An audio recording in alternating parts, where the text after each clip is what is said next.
Orang-orang yang menimbun emas perak, orang-orang yang tidak mau menginfakkan keduanya di jalan Allah, maka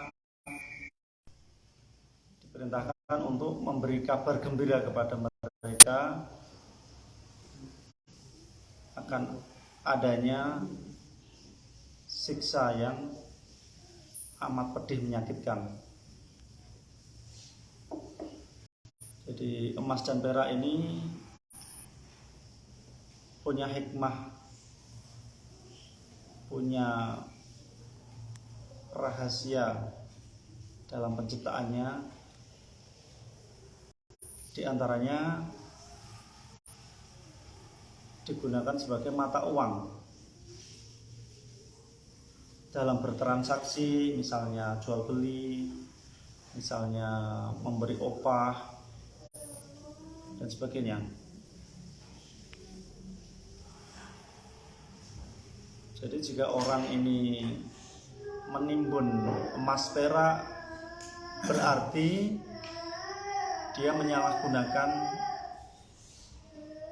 apa yang tidak semestinya ia lakukan. Jadi akan ada kegoncangan ya, kalau emas dan perak ini tidak beredar.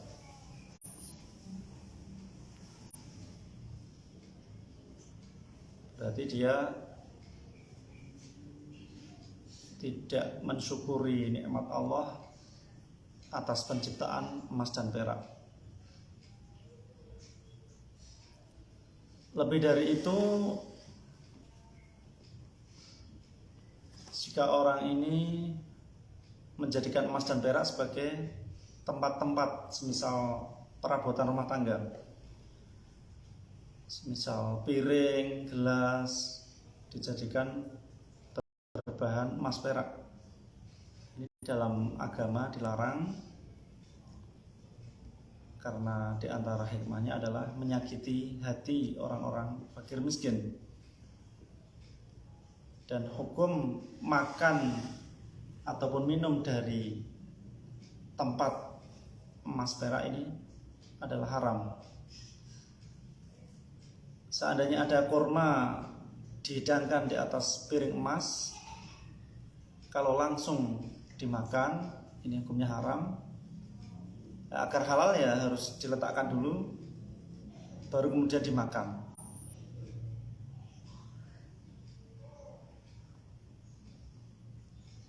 Nah, berbeda kalau perabotan di surga, ini piring-piring dari emas, gelas-gelas dari perak, ini tidak apa-apa, karena surga itu memang istimewa. Jadi untuk di dunia ini dilarang dipergunakan.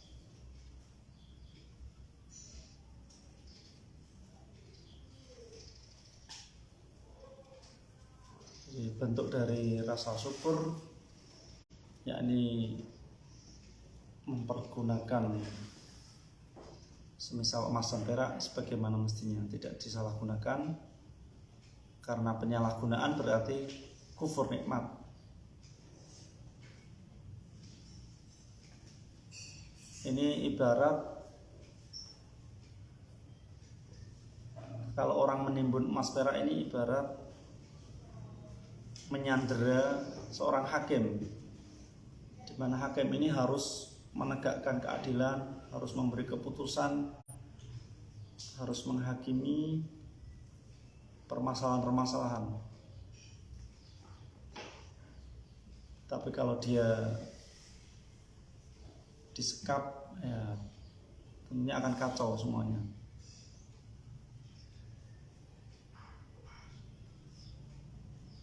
Perumpamaan lagi, kalau emas dan perak itu digunakan untuk alat-alat perabot, itu ibarat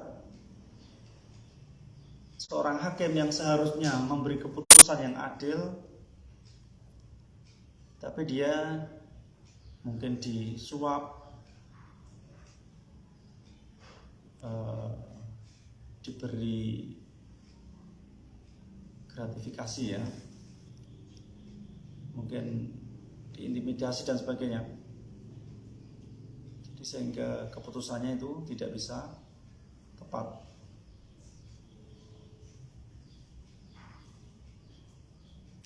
Nah, inilah perumpamaan-perumpamaan yang bagi orang ini seharusnya bisa menangkap dengan jernih.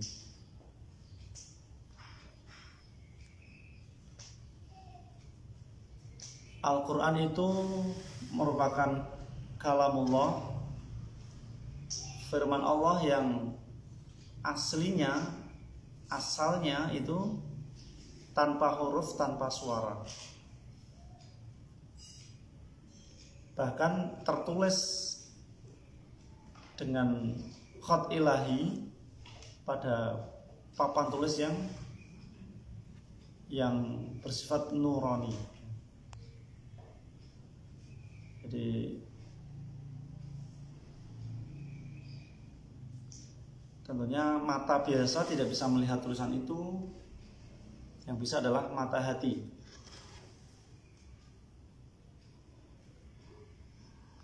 Dan Al-Quran yang asli, firman Allah itu makhluk tidak ada yang bisa menangkap, tidak akan ada yang bisa memahami. Makanya terus disederhanakan, diturunkan kepada Nabi Muhammad SAW, kemudian bisa terwujud suara dan hurufnya, jadi bisa ditulis, bisa dibaca, bisa didengarkan, jadi bisa dilihat wujudnya huruf per huruf ya, harokat per harokat dan seterusnya. Dan firman Allah ini akhirnya bisa difahami, bisa dimengerti oleh makhluknya. Ini bentuk kasih sayang Allah kepada makhluk.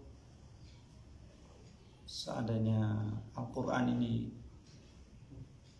tidak disederhanakan, maka makhluk tidak akan mampu menerima firman Allah Subhanahu wa ta'ala. Semoga bermanfaat. Allah.